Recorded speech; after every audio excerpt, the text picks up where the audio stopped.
ჩვენი სტუმრები არიან დათო სიმონია და ზვია დრობაქიძე. ჩემთვის ძალიან სასიამოვნოა დღეს ამ ადამიანების ერთად ნახვა. დათო, თქვენი წყალობით ყველამ გავიცანით ზვიად, იმიტომ რომ მე არ ვიცი, ხა იმ დღეს ვამბობდი კიდევაც, რომ აი მეგობრების სტატუსით უნდა წარგადგინოთ უბრალოდ და მეგობრობის მაგალითით, იმიტომ რომ ჩვენ ვეფხისტყაოსნის ხალხი ვართ და მეგობრობა ძალიან კარგად ვიცით, მაგრამ ის რაც დათომ გვაჩვენა იყო მართლა რაღაცა აი რეალურად როცა ხედავ აი ამ მეგობრობის მაგალითს და მადლობა კიდევ ერთხელ ამისთვის დათოს, იმიტომ რომ ეს იყო სოლიდარობა არა მხოლოდ თქვენს მიმართ ალბათ, არამედ ზოგადად იმ ადამიანების მიმართ, ვისაც რეჟიმი აი ასე ერთმანეთის მიყოლებით, აი ასე უმოწყალოდ ექცევა და უშვებს ციხეში, მათ შორის ძალიან ახალგაზრდა, ძალიან კარგ ადამიანებს. ზვიად, თქვენ როგორ ხართ პირველ რიგში გითხარით და რა რეაქცია გქონდათ, როცა აი ასე გელოდებოდათ დათო გარეთ ციხისაგანთან? მოგესალმებით, მივესალმებით თქვენს მაყურებელს, მადლობა მოწვევისთვის პირველ რიგში. ანუ კარგად ვარ, რა თქმა უნდა, უკვე რთული პერიოდი გამოვიარე საკმაოდ. პირველი გამოცდილება იყო ჩემთვის ეს და არ იყო მარტივი ამ ყველაფერთან შეგუება, მით უმეტეს 10 დღის განმავლობაში. თუმცა რო ვიცოდი, რომ მალევე გავიგე დათოს ლოდინის ამბავი და რო ვიცოდი, რომ დათო არა მარტო დათო, ოჯახის წევრები და სალომე და დათო უშუალოდ იქვე ესე მელოდებოდნენ და გარედან მომხნევებდნენ, ეს მაძლევდა ძალას და გამძლეობას, ასე ვთქვათ. და ნუ როცა გამოვედი და ეს ყველაფერი დავინახე, მაშინვე გადასარევად გავხდი. ხო, ნამდვილად, აი ჩვენც ისე გელოდებოდით, ვერ წარმოიდგენთ, ხო, ისევე როგორც ყველა პატიმარს მართლა რეჟიმის ყველა ტყვეს და 22 დეკემბერს დაგაკავეს, ხო, თქვენ? 12 იანვარს. 12 იანვარს, ხო, როდესაც მოსამართლეების ეგრეთ წოდებულ ქეიფს აპროტესტებდით ბაბილოსთან და თქვენთან ერთად კიდევ ძალიან ბევრი ადამიანი იყო და მათ შორის დავით, თქვენც იქ იყავით, ხო, მე მგონი ამ ხო, აქციაზე იყავით ორივე ერთად და აი როგორ ფიქრობთ, რა იყო თქვენთვის მთავარი мотиваცია, რატომაც მიხვედით იმ აქციაზე? მთავარი мотиваცია იმ მომენტში იყო იქ შეკრებილ მოსამართლეებთან გასაპროტესტებლად მისული მშობლების შეკრება და ანუ ამან გამოიწვია ჩემში პირველ რიგში თანადგომის სურვილი. შემდეგ ნუ დავაკვირდი იქ შეკრებილ ხალხსაც და ნუ თვალთვალი საჭიროთ, რომ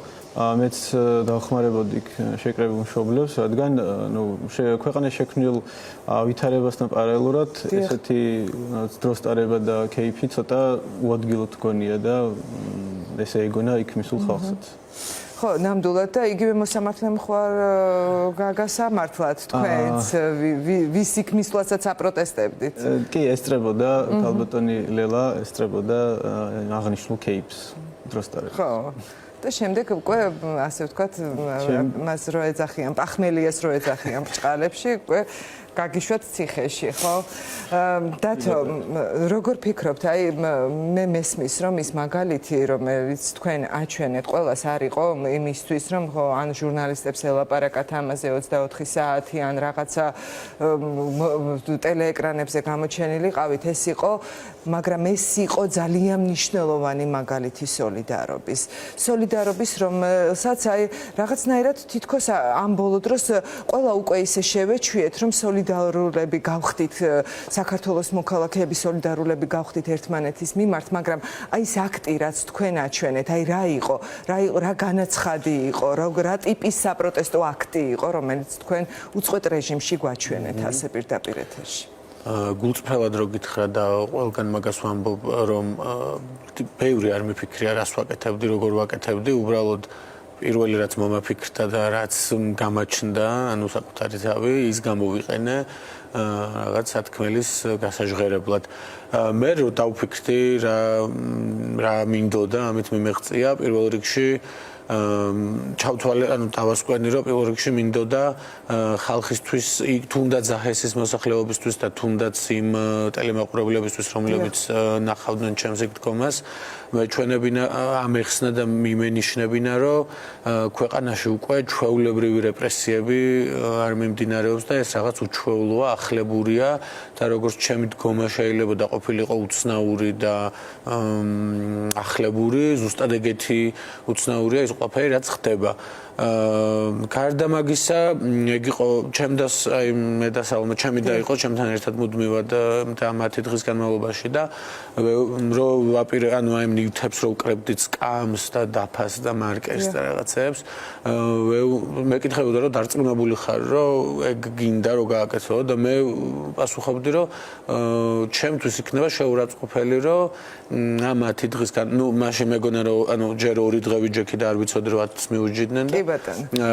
მეგონა ანუ მეუბნებოდი რომ შეუძლებელია მე ეხლა ჩვეულებრივად გავაგზავნო ცხოვრება, როცა რაღაც სან არის ჩვეულებრივი. და თუ მაპატია ცოტა ხანი გაგაჩერებთ, მათ გიორგი გახარიას მოусმინოთ და დავბრუნდებით. და უბრუნდები ჩვენ სტუმრებს, დავით, თქვენს სხვა შორის რამდენიმე წუთის წინ ახსენეთ, რომ ეს აღარ არის უკვე ჩვეულებრივი რეპრესიები და რეჟიმი, რომ რაღაც ახალ სტადიაში გადავიდა და სრულიად ახალ ფორმებს გვთავაზობს და უკვე ხო პრაქტიკულად მართლა ყველგან შეაღწია ამ რეპრესიებმა. ვხედავთ, რომ არც ქართული ოცნების ხელისუფლების ყოფილ მაღალჩინოსნებს სუპერძალოვან მინისტრს რომ უწოდებდნენ და 20 ივნისის შემდეგ შინაგან საქმეთა მინისტრობიდან პრემიერად რომ დააწინაურეს, მასაც კი აი დაახვედრეს თავის ტიტუშკები და ახლა ხედავს გიორგი გახარია სინამდვილეში როგორია რეჟიმი, როგორია სისტემა, როცა ერთის მხრივ ძალადობ შენზე, შემდეგ სასამართლოს ხელით იქეთ შენ გამოყავ დამნაშავე და შემდეგ იმის მაგერად რომ დაზარალებული იყო, ნუ გახარიას კიდე მალე მისცეს დაზარალებული სტატუსი, ჩვენ შემთხვევაში 20 ივნისის შემთხვევაში ეს ასე არ მომხდარა, ძალიან დიდი ხანი ველოდებოდით ამ სტატუსს და შემდეგ უკვე გამოძიებასაც როგორც უნდა ისე გააყალბებს, ან უბრალოდ თაროზე შემოდებს. აი ეს მოცემულობა და ეს რეალობა რას კარნახობს ჩვენ საქართველოს თითოეულ მოქალაქეს? კარგს არაფერს არ ვკარნახობს და მე რასაც ვგრძნობ და გონივრული ეჭვი მიჩნდება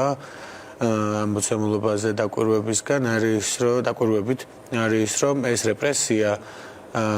მიაღწევს არა მხოლოდ იმ ადამიანებამდე, რომლებიც შეიძლება საპროტესტო ლოკაციებზე იდგნენ ან უბრალოდ რაღაცა ხელისუფლებისთვის არასახარბელო სტატუსი დაწერონ, ან უბრალოდ გამოხატონ თავიანთი აზრი, მაგამდე კი არა. არამედ ყველა ადამიანამდე, რომლებიც უბრალოდ მათ წინ აღმოჩნდება და ამისგან დაზღვეული არ არის არავინ, ვინ აღმოჩნდება მათ წინ, ჩვენ არ ვიცით. ეს რისი ნიშანია, როგორ ფიქრობთ? შიშია, თუ აი რა არის, რა სტადია, რა ეტაპი? ავტოკრატიისა და დიქტატურის ჩვეულებრივი მოცემულობა, ესე ვთქვათ, და ძალადობრივი რეჟიმების მოცემულობა. ამ რეჟიმებს ახასიათებს ერთი რამე, რომ როცა ეს რეჟიმი სისხლის გემოს გაიგებს, ესე ვთქვათ, და დაიგეშება, მერე უკვე განსჯა, ვის იჭერს, ვის ცემს და რას აკეთებს, ეგენი უკვე ანუ ამ განსჯას კარგავს და იქცევა რაღაცა გავეშებულ მანქანად, რომლის მსხვერპლი შეიძლება გახდეს ნებისმიერი. მე აგერ მაგალითად მინდა ეგეც აღნიშნო, რომ ზვიადი და მე არასდროს არც ერთ პარტიაში არ ყოფილ ვარ და ვარ საკმაოდ ნეიტრალურები. მართალია მე მანამდეც ყოფილ ვარ საპროტესტო მოძრაობებში ჩართული, მაგრამ აი ზვიადი მაგალითად ძალიან ისეთი ანუ პირველად ხომ არ იყავით აქციაზე? არ იყო აქციაზე პირველად, მაგრამ ნუ აი თუ შეიძლება ვიღაცა მიფიქროს, რომ ანუ ეს პარტიულია და იმიტომ დაიჭირეს ან რაღაცა ნიშნით, ანუ არაფერი მამას დავით ხედავთ, რომ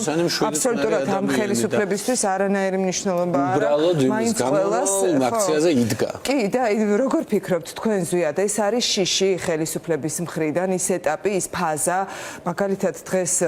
ირაკლი კობახიძე გამოვიდა და თქვა, რომ აი ეს მსახიობების საპროტესტო მანიფესტი, რაც ვნახეთ ჩვენ გუშინ ყველამ, ეს არის რევოლუციისთვის მზადება და ახლა მსახიობები ამზადებენ რევოლუციას და ცოტა ხანში გავუშვებთ იმ კადრებს, რომელიც დღეს თბილისის ავტობუსებში ისმოდა ეს ხმა, ხო და როგორ კალაძე გამოვარდა უცბა და აი ეხლა სასწრაფოდ უნდა გამოვიძიოთ, ვინ მოგვიწყო ეს ყველაფერი, ვინ მოგვიწყო, ანუ რა, მერაბ კოსტავას ხმა რო გესმის ავტობუსში, რომ ახვალ ეს თურმე რაღაცა მოუწყეს დიდი უბედურება, ეს რაზე მიგვანიშნებს ვია? კი, შეიძლება ასე ითქვას, რომ გარკვეულწილად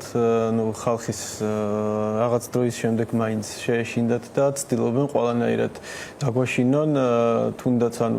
პარტიულები, არაპარტიულები, ნეიტრალური ხალხი, ვინც ცდილობს, რომ თავისი პოზიცია დააფიქსიროს ამა თუ იმ გზით და ყველაზე მარტივი ხერხი ამ შემთხვევაში ამ ყველა აკრძალვის მიუხედავად, მაინც საპროტესტო აქციებზე სიარული არის და ყველა ცდილობს და ახერხებს ასე თუ ისე ამდაგვარად თავისი პოზიცია დააფიქსიროს. და კი, ნამდვილად მეც გარკვეულწილად ვთვლი, რომ შეშინებულები არიან მაინც ხალხის რაოდენობით, გამძლეობით, იმიტომ რომ უკვე 57 დღე არის თუ სწორად მახსოვს, რაც ხალხი უწყვეტად აგრძელებს პროტესტს. იგივე მეთოდით ცდილობენ ჩვენც შეგვაშინონ, თუმცა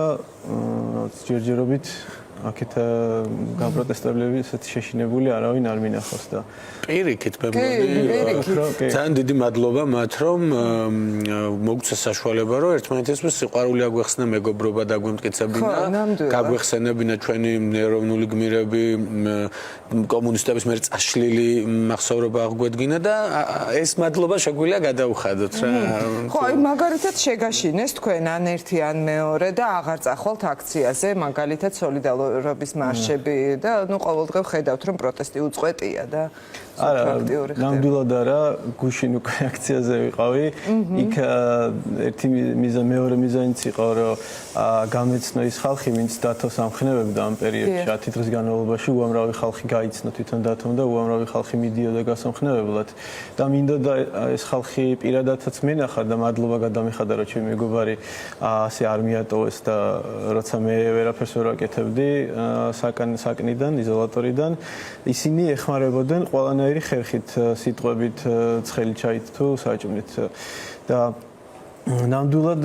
ამ დაკავებას ჩემში არანაირი შიში არ გამოწვევა პირიქით უფრო ესეთი მოტივირებული ვართ კი საკანშიც მაღაზიაზე საუბრობდით რომ აუცილებლად გასვლის დღიდან მეორე დღეს მაქსიმუმ აქციაზე შევხვდებით და გავიხსენებთ რაღაც პატარა გამოცდილებას რომელსაც ბევრი რაღაცა გვასწავლა ამ საკნის დღეებმა კი ხო დათო თქვენ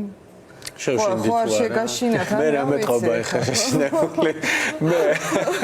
შეშინებული ვინც იყო ნახეთ ცოტა ხნის წინ კადრი აღარ გავიმეორებ ამ კადრს მაყურებელი რომ სუთხასიაძე აღარ დავაკეთე იცი რა მიხარია ჩვენმა ხალხმა ისწავლა სტრესის ქცევა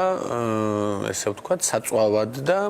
თუ რაღაცა სირთულესაც შეხებიან ნაცვლად დაპანიკებისა და შეშინებისა ჩვენ ვცდილობთ პირველ რიგში ვიპოვოთ გამოსავალი და რადგან ეს ქართველები საკმაოდ კრეატიული ხალხი ვარ და ესე იყო დიდგანვე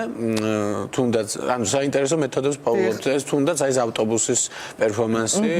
იყო ძალიან კრეატიული და მადლობა მის ავტორს და მე მგონია რომ ეს ხალხი ვინც ჩვენ გვებრძვის მართლა და უმი აქ